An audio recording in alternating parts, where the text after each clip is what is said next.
Se vienen las elecciones PASO, se vienen las elecciones generales en la República Argentina.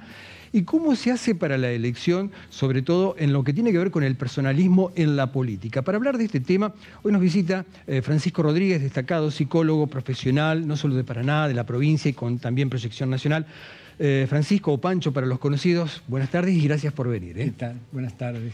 Gracias por la invitación. Bueno, pero hablar de personalismo en la política es un tema que, a ver, a los jóvenes tal vez, no sé, es un mundo nuevo que empieza, pero ¿cómo influye el personalismo a la hora de elegir un candidato? Porque a veces nos debe pasar a tu generación, a la mía y a los, los que tienen más de 30 o 40, por ahí se elige a la personalidad y no al partido político o a las ideas, sino al hombre, a la mujer que atrae por alguna cuestión. ¿Esto pasa así? Sí, sí, pero es evidente que en nuestro país de caudillos creemos que de alguna manera hay una inyección, una ósmosis que hace que tus hijos, mis hijos, los hijos de los políticos tienen la misma cualidad que los padres.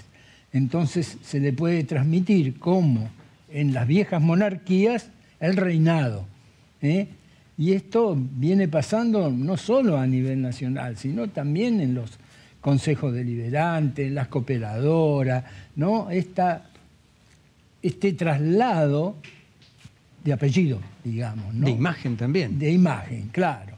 Pero la imagen que dio el otro, Es decir, como el bisabuelo era San Martín, entonces yo soy San Martín y soy igual a mi tatarabuelo, qué sé yo. Entonces, esto evidentemente que produce un deterioro, porque no somos iguales, no tenemos la misma capacidad, la misma inteligencia, el mismo desarrollo, las mismas experiencias que han tenido nuestros ancestros. Pero evidentemente que nosotros, siempre yo solía preguntarle a alguno, ¿y qué haces si llega al gobierno? Y arreglo a todos mis parientes.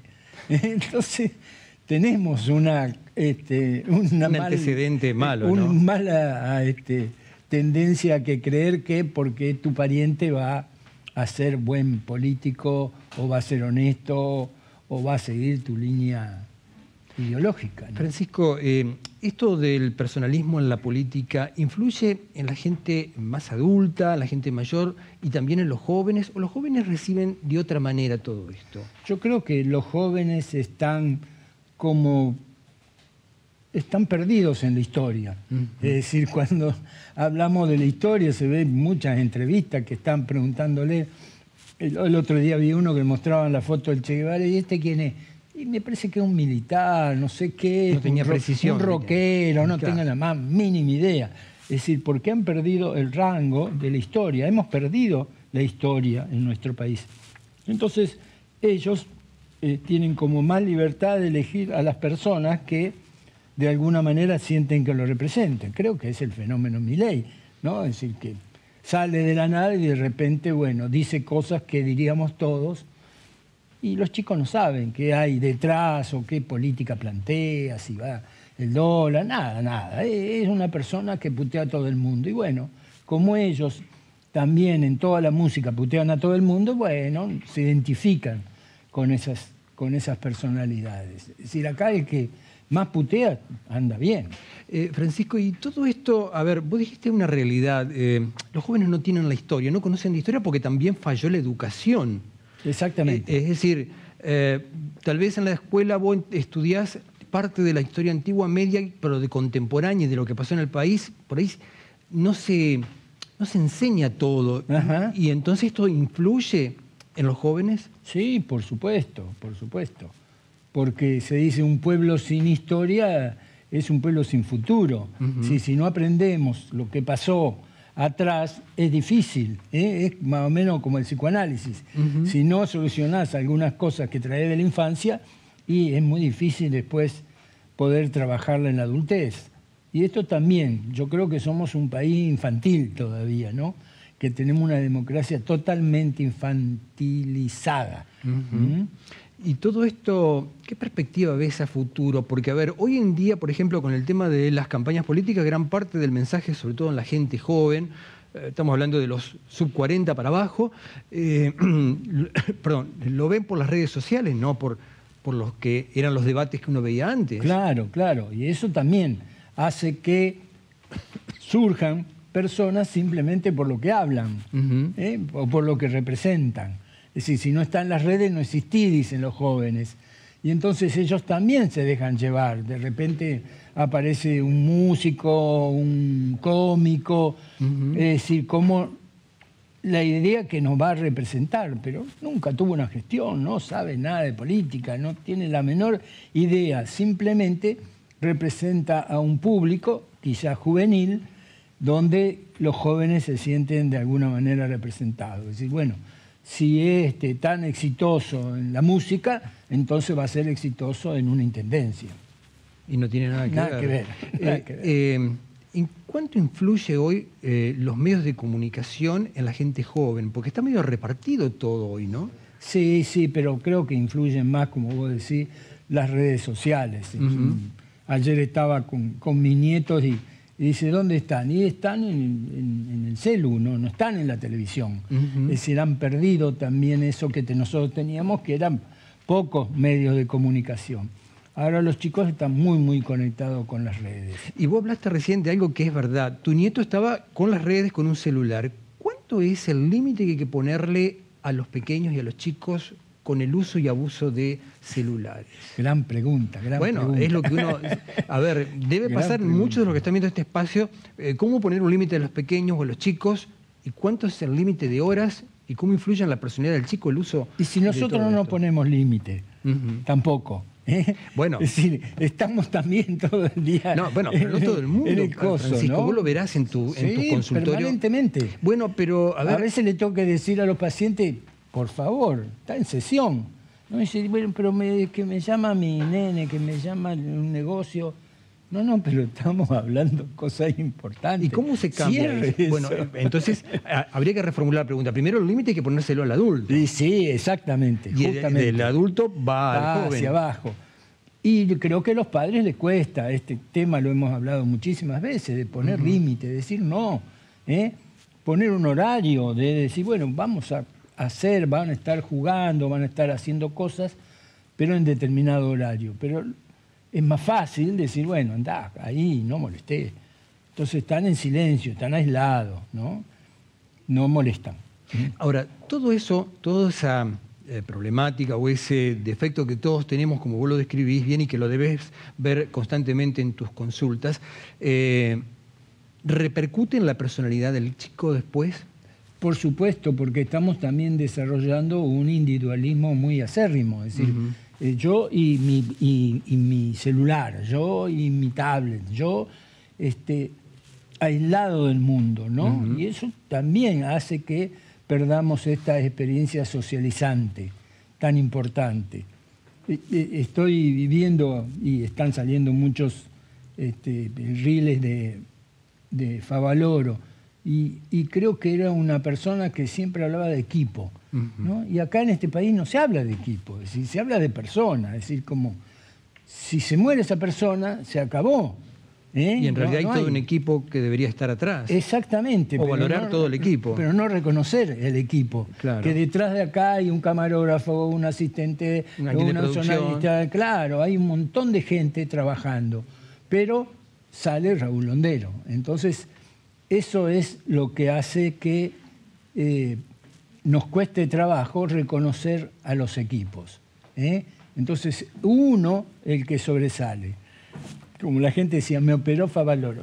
Favaloro iba, miraba y tenía 50... Un gabinete entero trabajando, sí, ¿no? Sí. Él sabía dónde decir, se cierra esto, se abre esto, justamente que es el rol del conductor. Hace poco leía lo del fenómeno que pasa en Japón, que a veces los chicos no tienen tiempo de ir a la escuela o de salir porque están todo el día conectados. Ajá. Este es un fenómeno que está pasando. Sí, en todo el mundo, evidentemente. Que por un lado lo favorece porque también hay una situación social donde es imposible salir a la calle, qué sé yo. Supongo, en Tokio no pueden jugar en la vereda. En Buenos Aires tengo sobrinos que no salen hace años a la vereda, no pueden ir en bicicleta, nada, porque les roban la bicicleta, porque lo golpean, porque tienen miedo que lo secuestren. Entonces se quedan en la casa. ¿Y qué van a hacer encerrados en la casa? Estar con el celular. Estar con el celular, porque los padres van a estar un ratito jugando, contándole un cuento, pero después se aburren. Entonces, bueno, anda con el celular. Es decir, ha venido a solucionar algunos problemas dentro de la familia. Francisco, en los 30 segundos finales, ¿qué mensaje le dejás a la opinión pública, a los padres sobre todo, que tienen esta problemática con el uso y abuso de las redes sociales por parte de los chicos? Bueno, yo creo que tenemos que primero tener conciencia que ven, qué es lo que están viendo. Es decir, esto del bullying que se da en las redes sociales es importantísimo. El acceso que ellos tienen indiscriminadamente a cualquier lugar debe ser controlado. Y no asustarnos ese es el rol de los padres. Como antes decíamos, ¿quién es tu amigo? ¿Qué haces? ¿Con quién estás? Eso es el rol de los padres. Controlar, ver, guiar, orientar. Me acuerdo que mi libreta decía padre o tutor. ¿Y qué quería decir? El tutor, el que dirige, el que endereza el árbol. Es verdad. Entonces, debemos estar atentos a eso. Y creo que es posible que nosotros seamos capaces de poner un límite a todo este tipo de cosas de las redes sociales. Francisco, gracias por venir, las puertas siempre están abiertas. Gracias a vos. Gracias por tus conceptos también. Gracias. Francisco Rodríguez, destacado psicólogo profesional de la ciudad, hablando no solo del personalismo en la política, sino también de lo que pasa en los jóvenes con el uso y abuso también de las redes sociales. Dejamos este tema porque lo decíamos en el pase recién, próximamente en Paraná se va a realizar un curso de reanimación cardíaca. Con tal motivo vamos a dialogar con el doctor Ricardo Ferrer, vía Zoom, para que nos dé algunos detalles, dónde se va a hacer, quiénes pueden participar y qué objetivo tiene. Doctor, muy buenas tardes y cuéntenos o adelántenos algunos detalles, sobre todo cuándo se va a realizar y quiénes pueden participar. Hola, ¿qué tal? Buenas tardes. Bueno, la Sociedad de Cardiología de Entre Ríos está organizando un curso de reanimación cardiopulmonar para la población en general, que se va a desarrollar el próximo sábado, el sábado 29 de julio, de 9 a 12 del mediodía. Estamos organizando ya hace un tiempo para la gente en general, no tiene que tener ningún conocimiento ni de medicina ni de enfermería, sobre cursos de reanimación cardiopulmonar y la utilización de desfibriladores externos automáticos. ¿Para participar de este importante evento? Claro, somos nosotros desde la sociedad, ya hace un tiempo que venimos difundiendo este tipo de capacitaciones para toda la población, y bueno, la idea es que toda la sociedad se concientice y participe de este tipo de actividades que, bueno, ya que es una problemática que afecta a un número importante de personas, los paros cardíacos, ¿sí? Generalmente los paros cardíacos en el 70% de las veces ocurren en un ámbito extrahospitalario y generalmente la persona que debería hacer las maniobras de reanimación es un familiar, es un amigo, es un compañero, y por eso es importante que toda la población tenga conocimientos básicos sobre este tipo de reanimación. Doctor, hoy veíamos aquí en Paraná, hace un par de horas en el Parque Urquiza, pasó algo parecido. Una persona perdió la vida, iba manejando un vehículo, se descompensó, alcanzó a parar, pero lamentablemente falleció. Nadie pudo llegar a tiempo a hacerle una reanimación. La pregunta sería, ¿quiénes pueden participar de esto? Porque puede ser una persona que nunca hizo un trabajo de reanimación y puede comenzar a aprender esto desde cero con el objetivo de colaborar. Claro, ese es el escenario que usted cuenta, es el escenario más típico que ocurre. Hay muchas causas que pueden desencadenar una muerte súbita y un paro cardíaco. Generalmente las causas son vasculares, se tapa una arteria coronaria, lo que clínicamente se conoce como un infarto. Eso genera determinados cambios en el corazón y aparecen arritmias mortales. Se llaman fibrilación ventricular o taquicardia ventricular, que hacen que el corazón se pare. y cuando se para la circulación sanguínea, y uno de los órganos que más sufre es el cerebro, y eso lleva a la muerte al paciente. Entonces, si uno lo reanima a esa persona, le hace las maniobras de reanimación con las compresiones torácicas correspondientes, a la velocidad que corresponde, con la profundidad que corresponde, llama al servicio de emergencia y se aplica la descarga eléctrica, que es la desfibrilación, esa persona tiene una chance de sobrevida de arriba del 70%. Por eso es importante que todo se haga bien y rápido en cuanto a las maniobras de reanimación. Y esto está dirigido, es un curso de RCP básico y utilización de desfibrilador, y está dirigido a toda la población. No tiene que tener ningún conocimiento ni de medicina ni de enfermería la gente que quiera participar. Recordamos, doctor, entonces, ¿dónde se va a realizar este importante curso y dónde deben inscribirse aquellos que de alguna manera quieran aprender y superarse para ayudar al prójimo en esta situación, como lo que pasó hoy en el Parque Urquiza, que usted nos describe, que realmente es importante que esto se pueda aprender? Bien, el curso se va a desarrollar el martes 29 de julio, entre las 9 y las 12 del mediodía, en la Sociedad de Cardiología de Entre Ríos, en Montevideo 342. Así que estamos muy agradecidos por este espacio que nos brinda el canal y esperamos que se sume la mayor cantidad de gente. ¿Son cupos limitados, doctor? Son cupos limitados, pero en el caso que se supere el cupo, organizaremos para más adelante otro curso y bueno, nos comunicamos con las personas interesadas. Y la idea es que participe la mayor cantidad de gente posible. Doctor, aprovechando también su presencia, los días de frío como hoy, que tuvimos sensación térmica de 0 grados y por la mañana, de alguna manera es complicado también para aquellos que tienen enfermedades cardíacas o que pueden suceder hechos imprevistos. ¿Qué recomendación le deja a la gente, sobre todo aquellos que tienen antecedentes de familiares o antecedentes más cercanos con algún problema cardíaco? Sí, claro, en épocas de frío y además de que bajan las temperaturas, bajaron de forma bastante abrupta.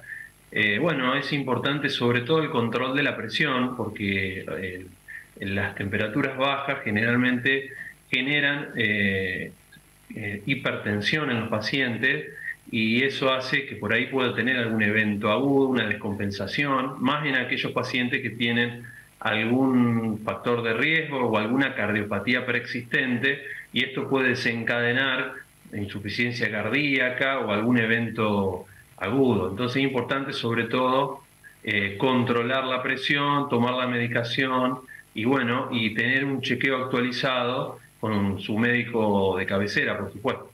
¿Cada cuánto es lo más aconsejable ir al cardiólogo a hacerse un chequeo? ¿6 meses, 1 año? Eso es un poco, depende de las características previas del paciente.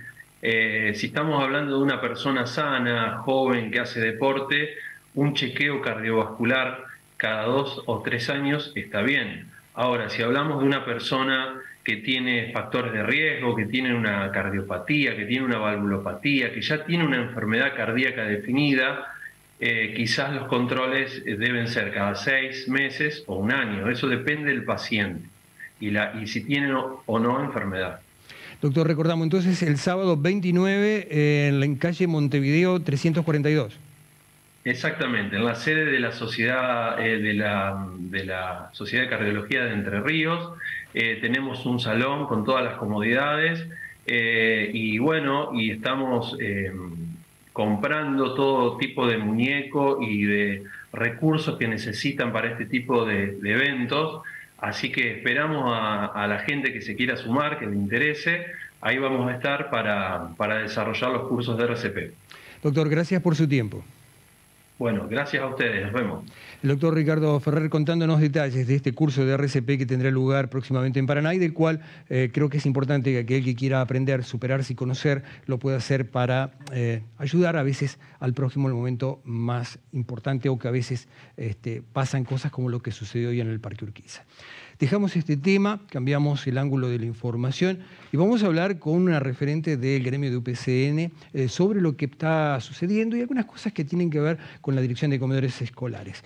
Karina Domínguez, secretaria de Junta, buenas tardes, gracias por venir a este espacio. ¿Qué tal? Buenas tardes, muy buenas tardes. Bueno, Dirección de Comedores Escolares es un área que a veces es importante porque tiene que ver con todo lo que es alimento, sobre todo a un sector importante de la sociedad. Y estaba leyendo que hay un reglamento bastante obsoleto y muy antiguo, se podría decir. Sí, exactamente. El personal de cocina tiene un reglamento que se hizo hace muchos años y que, a nuestro entender, no contempla derechos que deberían ser básicos para los trabajadores e incluso el trato que tiene ese reglamento en cuanto a la letra de cómo fue escrito es incluso discriminatorio. Nosotros entendemos que eso debe ser revisado y para eso vamos a tener una paritaria sectorial de comedores que nos permita discutir este tema y además ampliar derechos, porque las cocineras también hay que recordarlo, que cuando empezaron a trabajar no tenían obra social, no tenían aporte jubilatorio, no tenían ART, no tenían posibilidades de licencia. Todo eso se fue dando en una lucha permanente. Se sindicalizaron la mayoría de las cocineras del Estado provincial, están hoy afiliadas a UPCN y eso ha permitido que logremos avanzar sobre algunos derechos. Antes las cocineras ingresaban en la categoría 10 y se jubilaban en la categoría 10, hoy tienen acceso a la recategorización, a la planta permanente, a la estabilidad laboral. Ahora nos falta discutir este reglamento que tiene que incluir los conceptos de igualdad de oportunidades, estar contenido el convenio 190 de la OIT referido a los ambientes libres de violencia y acoso, que son cuestiones que tal vez no se hablan hoy en muchos lugares de la administración pública, pero que sucede y que nosotros tenemos que estar adelantándonos a esa situación y posibilitando que cocineras y cocineros, nosotros también dijimos, hay tal vez en este dejar que el reglamento permanezca una cuestión de género, porque la mayoría de las cocineras, del personal de cocina son cocineras. Entonces, quizás no se ha puesto atención sobre este tema. Hoy a la mañana estuvimos reunidos con la ministra Paira. Y le dijimos claramente la importancia del sector de comedores como un servicio crítico, esencial de parte del Estado y la posibilidad de discutir este reglamento que incluya qué tipo de suplencias pueden darse en el ámbito de comedores escolares, la licencia que tienen que tener las trabajadoras y los trabajadores, cómo tienen que prestar su jornada laboral. Bueno, hay apertura de parte de las autoridades del Ministerio para poder avanzar en este tema. Me contaban hoy que el reglamento de funcionamiento es casi discriminatorio en cuanto a, por ejemplo, el hecho de llevar un bolso, una mochila de determinado tamaño. ¿Este reglamento es de hace 20, 30 años atrás? Hace tiempo, más de 15 años tiene el reglamento. No había nada cuando se hizo este primer reglamento. Fue un acercamiento o una descripción preliminar. Sí, poner algunas reglas básicas, digamos, ¿no? Pero con el compromiso de actualizarlo. Obviamente que no teníamos paritaria en ese momento, que fue unilateral, que el gremio no participó en su discusión, pero también reconoce el servicio de comedores como una actividad crítica. Bueno, sobre eso hay que profundizar. Hoy tenemos inclusive un pago a las cocineras que rotan, que tampoco existía en ese momento. Rotaban y lo hacían en forma gratuita. Bueno, hoy a través de la paritaria general tuvimos un reconocimiento en ese adicional y las cocineras que hoy rotan cobran por esa tarea diferencial, digamos. Entonces, todo esto hay que ponerlo sobre la mesa y hay que ver las condiciones de trabajo. También queremos hablar de la ropa de trabajo, que parece un tema que es secundario, pero que sin embargo tiene que ver con el salario del trabajador. Bueno, esto hasta el momento tampoco ha sido contemplado. ¿Hoy no se les provee el Estado? Hoy no se los provee, la ropa de trabajo en la mayoría de las áreas del Estado no está contemplado. Bueno, nosotros queremos no solamente introducir el tema en comedores escolares, sino que también lo vamos a hacer a partir de mañana, que vamos a empezar a discutir el convenio colectivo de trabajo para la administración pública. Es un hecho fundamental. Sabemos que va a llevar tiempo, pero que va a ser una herramienta superadora de la ley de empleo público que hoy tenemos, dinámica, que permita la participación de las trabajadoras y las trabajadoras a través de sus representaciones gremiales, que estamos sentados con el gobierno discutiendo estos temas. Ese reglamento es bastante obsoleto de hace mucho tiempo también, ¿no?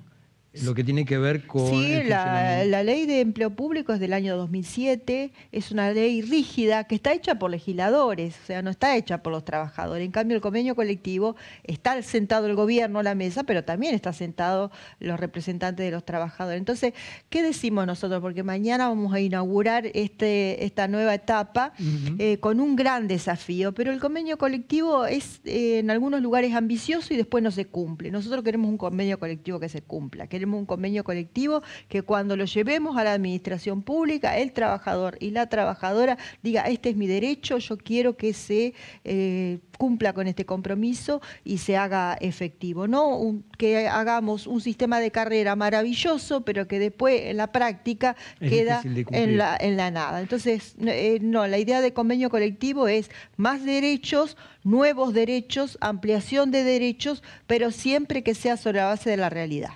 Karina, no puedo dejar de preguntarle por la cuestión salarial, porque mucha gente nos está viendo, y sobre todo en este horario, y sabe de que el tema paritarias, ustedes han tenido constantemente diálogo con el Estado provincial, y hay un compromiso del gobierno de alguna manera igualar lo que es la inflación, que es lo que más perjudica a las personas y al bolsillo de todos los trabajadores. ¿El gremio qué posición tiene de esto y cómo ve esta situación? Sí, no solo igualar la inflación. El compromiso del gobierno y de los sindicatos es estar por encima de la inflación. Ese es el concepto político fundamental. Y hasta ahora venimos con un incremento salarial que logra el objetivo. Inclusive llegamos a un acuerdo que fue superado hace días atrás en un nuevo incremento como adelanto, como a cuenta del segundo semestre. Y en agosto nosotros nos vamos a sentar nuevamente con el gobierno a negociar salario, porque entendemos que también la inflación es imprevista. Nosotros cuando acordamos a principio de año un 40%, dijimos vamos a llegar cómodos al mes de junio. Y la realidad nos superó a todos. Lo superó, tuvimos que plantear un incremento en junio, un incremento en julio e incluso mejorarlo de julio.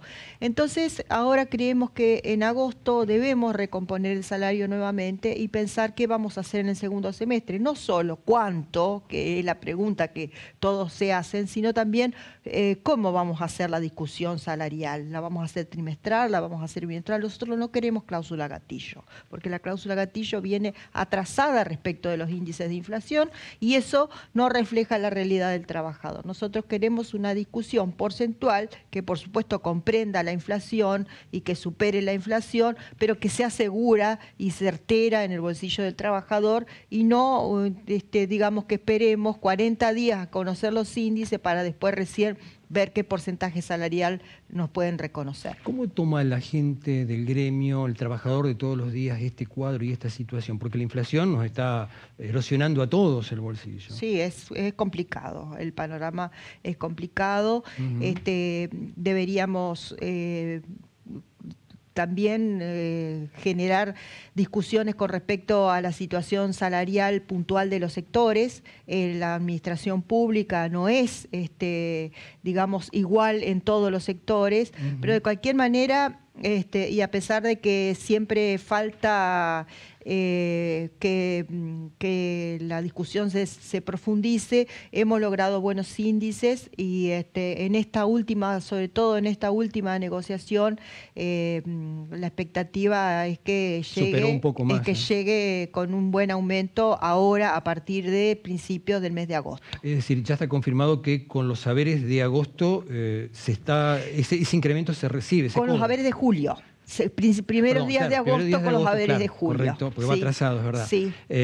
O sea, la gente se va a poder tener algún peso más dentro de lo que es el cuadro de lo que es la inflación. Sí, no solamente eso, sino que en agosto vamos a hablar de aumento salarial también. Esperemos que se llegue a buen puerto también. Sí. Karina, gracias por tu tiempo y las puertas siempre están abiertas. Gracias a usted. Gracias por venir. Karina Domínguez, secretaria adjunta de UPCN, hablándonos no solo de la cuestión que tiene que ver con la dirección de comedores escolares, sino también la cuestión de las paritarias.